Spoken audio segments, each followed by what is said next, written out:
자, 최애 속삭임이라고 하는 현대소설이고요. 전후소설이라고 할 수 있는데, 전후소설이라는 것은 한국전쟁 이후에 그 전쟁을 다루는 소설들을, 한국전쟁 이후의 소설을 전후소설이라고 하거든요. 쌤이 이게 두 가지 특징이 있잖아요. 전쟁이라고 하는 건 기본적으로 뭐랑? 폭력과 파괴라고 하는 보편적 상황이 있다. 그렇지?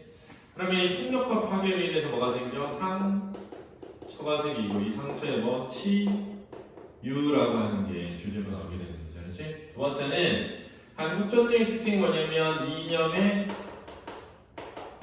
대립인데, 사실 알고 보면, 야, 생각해봐. 내가 어떤 이념을 가지고 있는지 네가 알아? 모르잖아.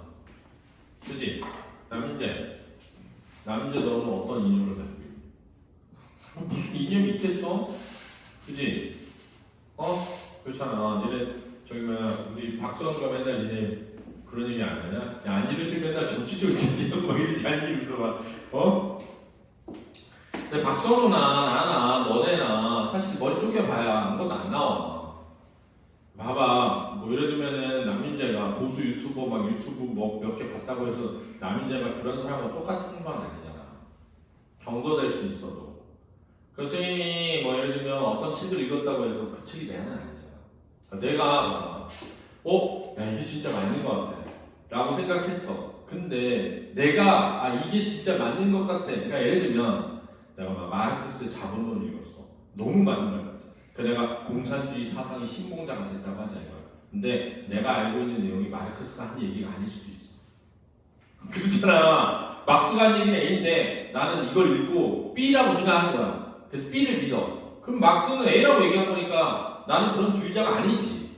무슨 얘기냐면 내가 어떤 책 몇 번 읽어서 이게 맞는 것 같다는 생각을 했다고 해서 내가 그런 신념을 올바르게 갖고 있다고 어떻게 확인하냐고.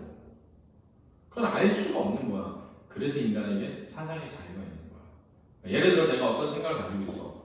근데 이 생각으로 어떤 행동을 했는데 그 행동이 누군가에게 피해를 끼쳐. 그럼 처벌할 수 있지만 내가 어떤 생각을 가지고 있다고 처벌해서는 안 된다는 거야.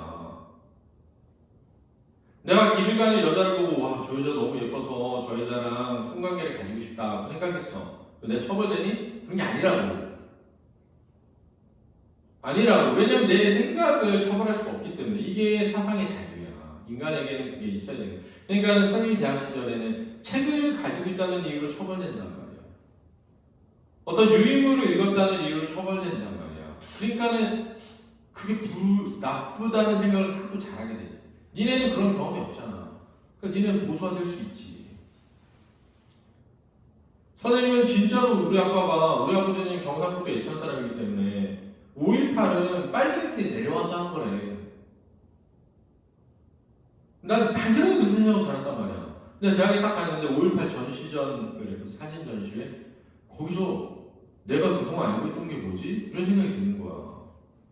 그 영상 보고 나니까 충격. 니네는 그런 영상을 볼 때 아무 생각 없을 수 있어. 왜냐하면 그냥 그렇게 배웠으니까. 근데 불과 선생님이 너네 나이 때만 해도 빨갱이들이 한 짓이란 말이야. 근데 지금도 빨갱이들이 한 짓이라고 주장하는 사람도 있지. 지금도.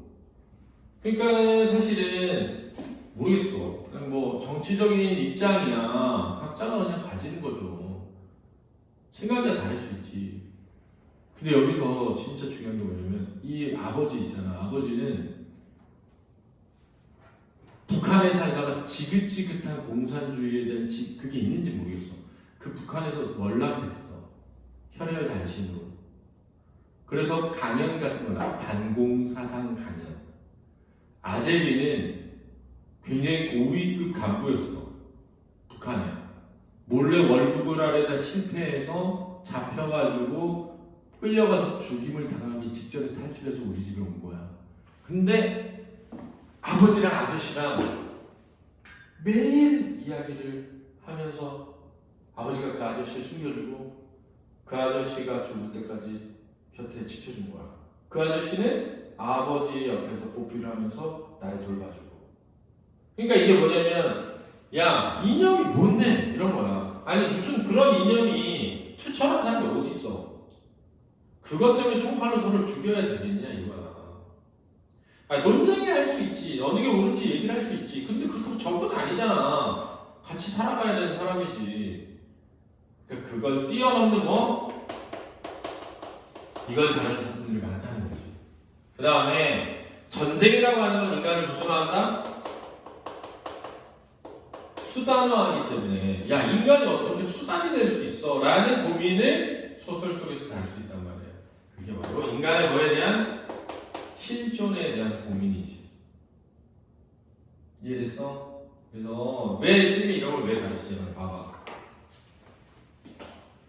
공부를 할 때 어떤 보편적인 인식을 내가 가지고 공부해 가야 처음 보는 작품이야 특수가 있는 거야. 그러니까 공부를 얄팍하게 하면 안 된다는 거야. 어차피 봐봐 이렇게 많은 작품들 중에 뭘 공부한들 외워서 풀 수 있는 건 없다는 거야 내 말은. 그러면은 문제에 나왔을 때 내가 합리적인 판단으로 답을 도출했을 때 그게 답이 돼야 되잖아. 그러니까 공부를 할 때 항상 보편적인 것을 추구하면서 공부하는 거야. 소설이라는 건 이런 걸 다루고 이렇게 다루니까 이 작품에서도 이렇게 나온 거겠지. 그럼 그걸 보고 이렇게 판단할 수 있겠지. 그럼 이 말은 맞다고 할 수 있겠는데 이렇게 해야 된다는 거지. 알았어? 자 보자. 과수원. 내가 알고 있던 과수원은 깊은 산골 야산자락에 위치한 작고 황량한 것이었다. 왜? 자기 경험 속에 자기 집의 과수원은 막 엄청난 부잣집이 하고 있는 그런 게 아니었단 말이야. 그렇지? 그리고 거기에는 호수가 있었다. 그래서 땡땡땡땡땡땡은 그 호수를 떠올리는 과정, 그 호수에 얽혀있는 자기만의 감정이 존재함을 드러내는 표현이야. 그렇지? 그러니까 봐봐. 호수가 있었다. 그럼 호수가 있었다는 호수를 떠올리는 거야. 그렇지? 뭔가 이게 의미 있는 거였구나. 라는 걸 느끼게 해주는 거야. 그 호수는 어렸을 때 나의 은근한 자랑거리였다. 그래서 이제 그 의미를 드러내는 거야. 왜 호수가 나한테 왜 호수 땡땡땡 했는지. 그렇지? 이 호수는 나에게 뭐였던 거야? 자랑이었던. 이게 인공호수야. 아제비가 나를 위해 만들어준 인공호수라고. 그러니까 아제비의 사랑이 담겨있는 거야. 그렇지? 일찍 서울로 단신 유학을 떠난 나에게 서울애기들에게 억울한 놀림을 당할 때마다 시골뜨기라고 내심 부르질 수 있는 유일한 조커패였다. 조커 알죠? 조커? 언제든 꺼내놓으면 뭐든지 될 수 있는 거. 그렇지? 부족한 하나를 채울 수 있는. 그치? 선생님이 이제 재수생애들 가르치다 보면 여러 지방에서 강남 같은 경우는 오잖아. 그러면 이제 너 어디 살아? 그러면 어디 산대? 야, 너 시골에서 올라와서 서울 와가지고 고생한다 야 이러면은 시골 아니라니 막 이래. 시골 아니라니 막 이래. 그래서 거기 시골 아니야? 그랬더니 너들 모르는 줄 알았는데 진짜 웃겼어. 우리 동네 빕스도 있어요 그런 거야. 근데 진짜 너무 웃겼어. 근데 웃긴 게 지방에서 온 애들 중에 부산에서 온 애들 있잖아. 야, 너 시골에서 와서 고생한다는데 맞습니까? 그러니까 부산 애들은 시골이 아니야. 그러니까 시골이라고 불러도 상처가 안 돼. 시골 맞습니다 이래. 근데 딴 애들은 시골 아니라고 극구 항변을 해. 왜? 시골이거든. 시골이거든. 야, 너네 동네에서는 바쁘면 소 타고 다니냐? 뭐 이러면은 막 엄청 짜증난단 말이에요. 시골 애들은 약간 놀리는 거죠. 그런 거. 시골 우리 과수원에 말이지 호수가 있다고. 호수가 그 호수란 말을 그토록 자랑스럽게 발음하는 것은 그 호수라는 마술의 단어를 발음하자마자 어김없이 딸려오는 얼굴이 있었기 때문이다. 그래서 어김없이 딸려오는 얼굴 뭐를 위해? 아제비죠. 아제비. 그렇지? 나에게 사랑을 가해줬다. 바로 그 얼굴의 주인에게서 받은 비밀스러운 사랑, 아제비의 사랑, 거의 무조건적이라고 느낀 서툰 사랑, 서툴렀기 때문에 오래 남는 사랑이 있었던 것이다. 그래서 어린 시절, 그죠? 나에게 무조건적 사랑을 베풀었던 아저씨에 대한 기억을 회고하는 거야. 알았지? 살아서 우린 모든 것이 아름답지 않다는 걸 나는 일찍이 배웠다. 일생, 최소한의 반생 동안 내 부모가 어렵사리 장난한 고향의 황량한 과수원에 과수원지기로 일했던 아제비를 통해서 그는 스스로를 그렇게 비하해서 칭했고 어느새 그는 누구에게나 아제비가 되었다. 그러니까 아제비라는 칭호 자체가 비하의 표현이었다는 거. 아저씨, 일하는 아저씨라는 뜻이어서 지금 과수원도 아제비도 사라져버렸다. 그의 삶에 난 많은 시간 거의 잊고 지냈다. 그는 신 중반도 오너기로 일찍 죽었으며 오래전부터 누적된 빚을 처리하느라 딸애가 태어나기 바로 전에 우리는 그 가손을 팔 수밖에 없었다. 그래서 딸애는 자기 딸이야. 그렇지?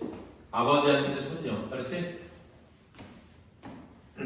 지금 그 전에는 산장 비슷한 여관에 들어섰으며 내본 적은 없다. 그도 갖고 가손도 살아줬고 호수도 울게 묻혔다. 이제 이런 거 다 서술인데요. 1인칭 주인공 시점에서 서술이야. 알았지? 서술. 1인칭 주인공 시점이 주로 서술 위주로 쓰여지는 특징이 있어. 그러나 아무리 생각해봐도 그것은 내게 울먹거림만을 남겼다. 울먹거림만을 남겼다는 건 뭐냐면 사라졌지만, 그렇지? 사라졌지만 나에게 많은 걸 남겼다는 뜻이야. 깊이 받은 사랑을 한 번도 갖지 못한 사람이 삶의 가감 계산에 덧셈 뺄셈, 그렇지? 내가 받은 거, 내가 준 거 이런 거 계산해 보면 어렴풋이 눈떠 그 사랑을 조금이라도 갚으려고 했을 때, 내가 너무 사랑을 많이 받았는데 계산해 보니까 라고 깨달았을 땐 대상이 이미 사라져버린 것을 느끼는 순간 샘처럼 가득 보이는 그런 울먹거림, 눈물이 날 것 같은 이란 뜻이 알았지? 눈물이 날 것 같은 이란 뜻이야. 그리고 그 울먹거림이 치솟을 때마다 나의 자랑이던 그 빚진 사랑에 대해, 그 사랑의 작은 상징인 호수에 대해 끝도 없이 말을 표내고 싶은 그 광증이 깊은 욕구, 사라져버린 모든 것은 사람을 울먹거리게 만든다. 그래서 화자의 심리를 서술하고 있죠. 그래서 화자가 생각하고 있고 느끼고 있는 것을 서술함으로써 독자로 하여금 공감을 유도한다는 게 1인칭 주인공 시점의 특징이다. 그렇지? 그러나 나는 아무에게도 그 얘기를 끝까지 모두 말해본 적이 없다. 남편에게조차도. 남편도 내게 그토록 중요했던 과손을 팔 때 나만큼은 아니더라도 나를 위로할 만큼 충분히 슬픔을 표시했고, 그를 만날 때는 이미 저 세상이 된 사람이 된 지 오래인 과손이가 아저씨의 존재에 대해 들을 만큼 들었다. 자, 이런 데서 내가 아저씨에 대해 소중히 여겼고 많은 말을 했음을 알 수 있어. 그럼에도 불구하고 모두 다 말할 수는 없었다는 거지. 그렇지만 한 사람의 삶에 대해 그를 알지 못했던 누군가에게 모두를 이야기한다는 것은 얼마나 많은 조바심을 자아내는가 말이다. 처음부터 하나하나 설명해야 하는 참성이 내게는 없었다. 그건 그러니까 불가능한 것이었다. 뿐만 아니라 듣는 사람이 나와 동일한 감정의 굴곡을 같은 장소에서 전달받지 않는 것 때문에 오히려 더 외로움을 겪기 일수인 것이다. 자, 외로움을 겪기 일수라는 건 뭐냐면 다른 사람이 나의 마음을 공감해주지 못한다는 거야. 그렇지? 다른 사람이 나의 마음에 공감해주지 못한다는 거야. 야, 나 진짜 이런 일이 있었어 했을 때 그게 뭐 잃어버리는 거야. 그렇지? 그래서 말하기가 망설여진다. 이런 뜻이야. 이런저런 이유로 그것을 늘 진부하고 싱거운 이야기로 변해버렸다. 즉 자기에겐 진부하지도 않고 싱겁지도 않은 이야기인 거지. 그치? 현재의 이야기인 거지. 왜냐면 지금까지도 나에게 감정이 있으니까. 눈물 날 것 같은 이야기인데 옆에 있는 사람이 싱겁게 들어보면 짜증나잖아. 설령 다 얘기했다고 생각하는 순간이 있어도 바로 다음 순간 예기치 않은 공백이 생겨나 나를 당황시키는 것이었다. 예기치 않은 공백이 생겨나 나를 당황시켰다는 건 뭐니? 얘기하지 못한 곳이 있었다는 거야. 그렇지? 빈 공간이 있다 이 말은 뭐냐면 내가 말 못한 게 있네 이런 거지. 내가 의식적으로 무엇을 감지하기 전에 때로는 커튼의 미동 때문에 때로는 화초의 그림자 때문에 자주 아무것도 아닌 것 때문에 부추겨져서 옛날에 그 울먹거림이 나도 모르게 심장에서 목구멍으로 어울러져 올 때면 눈물이 날 것 같을 때 알았지? 자, 이것은 아제비에 대한 뭐야? 그리움이죠. 나는 난감해진다. 그 과소한 이야기는 아제비의 이런 이야기는 어떤 어조로 말해야 할까? 금지된 속 내 이야기를 어렵사리 털어놓는 것처럼 속살거려야 할까? 아니면 무관한 사람의 이야기를 전달하듯 과정을 섞어서 부산스럽게. 나는 남편 어린 딸과 함께 지인인 과수원에서 여름휴가를 보낸 중이죠. 그럼 이 과수원이라는 공간은 나로 하여금 과거를 뭐하게 하는 거야? 떠오르게 하는 매개체가 되는 거야. 그곳에서 나는 어떤 어린 시절 과수원지기를 일했던 아제비를 떠올리죠. 아제비는 나를 정성스럽게 보살펴주기도 하고 아제비 가족에게 편지를 전해달라는 부탁을 하기도 했다. 아제비 가족은 서울에 남아있기 때문에 알았지? 숨어있는 거야. 나는 이런 과거의 일을 떠올리는 동시에 그 추억이 불러일으킨 상념을 딸에게 털어놓는 이야기 형식으로 전한다. 얘야, 얘는 얘야. 사랑을 모두 언제나 너만큼 크냐? 너의 양미감은 참으로 넓고 깊구나. 작은 호수의 모습, 채송화꽃이 쪼르르 둘레에 피어있던 그 호수 모양. 너를 보고 있으면 나는 목이 마르다. 얘야, 저 길 앞으로 나가보자. 이래선 안 되는데 네가 자고 있을 때면 얘야, 나는 너를 흔들어 깨우고 싶구나. 그리고 자꾸 수다를 떨고 싶구나. 그래서 옛날 옛적 사람들이 모두 평화롭게 잠들어 있는 사이에 말이지 그만한 땅에 틈이 생기더니 분단. 그게 바로 옛날 이야기가 되어버린 오늘의 이야기. 아, 얘야, 나는 아직도 찾지 못했구나. 어떻게 너에게 이 이야기를 해주랴. 폭풍의 이야기로, 아니면 가벼운 봉피 얘기로, 그것도 아니면 지금처럼 평평 내려박는 여름 햇살 같은 이야기로 라고 딸에게 독백하듯이 쓴 거야. 알았지?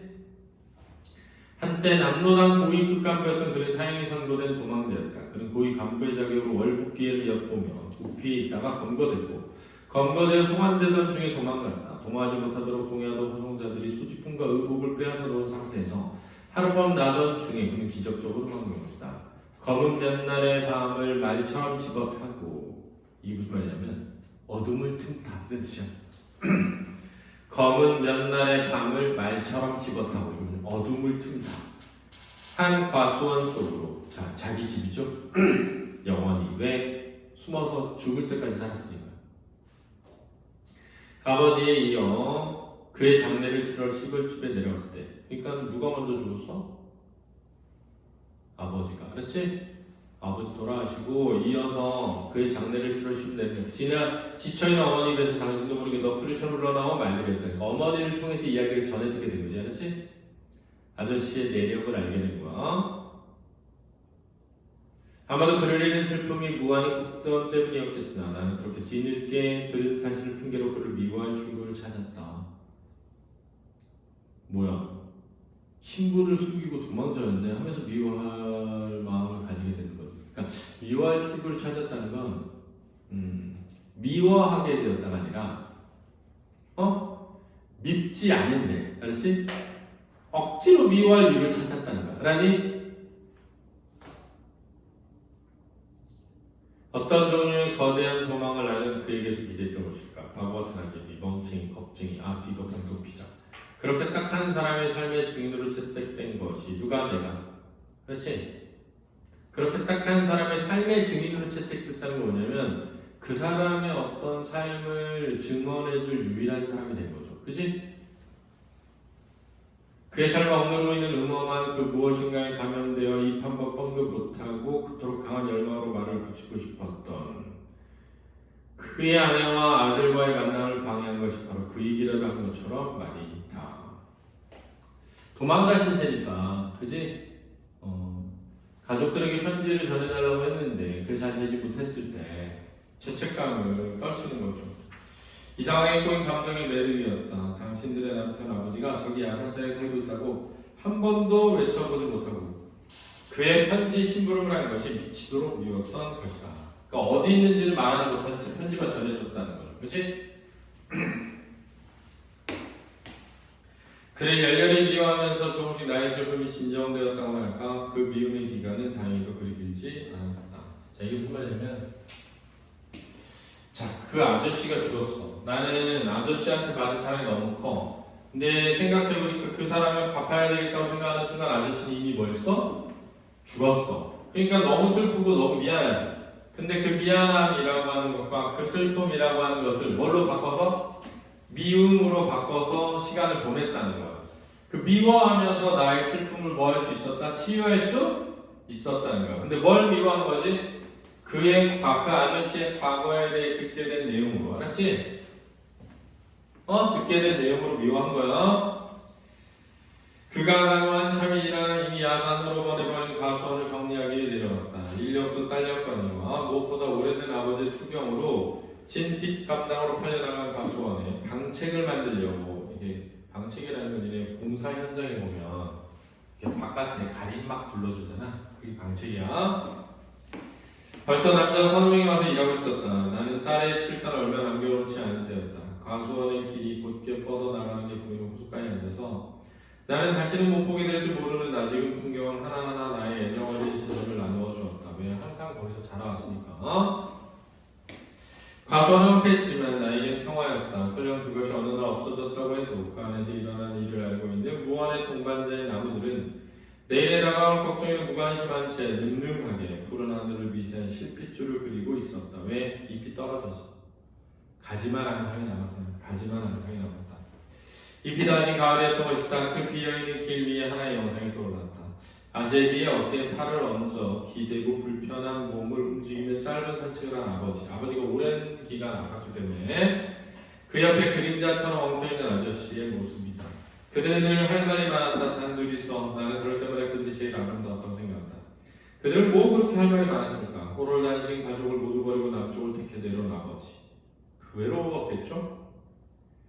건강이 좋았던 젊은 시절만 해도 읍으로 나가서 또는 내가 다니는 국민학교에 와서 가끔 반공 강연을 하곤 했었다. 그러니까 이념적으로는 공산주의를 심했단 말이야. 알았지? 모든 사람이 고개를 끄덕여주어 내 어깨를 으쓱하게 한 강연도 있었다. 그만큼 막 감동적인 강연을 했다는 거야. 바로 그가 남로당의 열성가부였던 아저씨. 완전 공산주의자잖아. 과선의 발견했고 그의 불안한 신원의 바람막이가 되어주었으며 즉 신원을 보증해줬다는 거야. 알았지? 그의 일생의 의형제가 된 것이다. 원래는 어떻게 해야 돼? 신고해야 되잖아. 이 빨갱이 새끼! 이러면서 신고해야 되는데 그러지 않았다는 거죠. 그리고 어머니가 내준 아저씨의 공책에는 자연을 읊은 글만 있었던 것이 아니었다. 시 같은 거 썼던 거야. 아저씨가. 알았지? 거기는 잘 알아볼 수 없을 정도로 쓴 글쓴이가 쓴 글씨긴 하지만 그 일생 동안 붙잡혀있던 생각들이 줄 수 없이 채워져 있었다. 그가 겪어온 사고와 모든 갈피들, 생각. 어떻든 그는 변하지 않은 채로 일생을 살았던 것 같고 공산주의자. 그것을 어머니나 어머니에게 그다지 숨겼던 것 같지도 않다. 그런 사상을 얘기했다는 거죠. 상식으로는 설명되지 않는 일들이 왜 서로 생각이 다르면 같이 살기 어렵잖아. 이거야. 알았지? 그 이전 혹은 그것을 뛰어넘는 어떤 곳에 그들의 삶과 함께 위치해 있던 것이다. 즉! 야, 이념이 뭐가 중요해? 뭐가 중요해? 인간애가 중요하죠. 그죠? 과수원의 사방에 그들의 속삭임이 있었다. 그들의 속삭임은 아버지와 아저씨의 대화. 그들은 근본적으로 있는 차이가 사상의 차이, 끝도 없는 속삭임을 만들었던 것일까? 사상의 차이는 있지만 서로를 미워하진 않은 것이. 그렇지? 특히 늦은 밤 집 앞에 내놓은 평상 위의 과수원의 좁은 길들, 야산 밑에 파진 호수 주변, 사방에서 귀만 기울이는 바람소리 같은 그들의 속삭임이 들려왔다. 무엇보다 호수 주변에 그것이 수많은 세월이 흐른 지금까지도 황량하고 지난하던 과수원의 생활을 안온한 미소로 기억하게 하는 것이다. 아버지와 아저씨의 기억이. 또 다른 영상이 있다. 추억. 내가 몇 살 때쯤이었을까? 25, 26. 여전히 여름이었고 과수원에 보낸 연휴의 끝이었다. 나는 서울에 직장을 다니고 있었고 주말이 끝나고 출근하기 위해 서울행 기차를 타려고 어머니가 준비해준 밑반찬을 들고 거기 호숫가에 곧바로 보이는 길에 거의 다 걸어 나왔다. 사각사각 흙길에 속살거리듯 작은 간지를 만드는 자전거 바퀴 소리가 들렸다. 머리가 하얗게 센 아재비였다.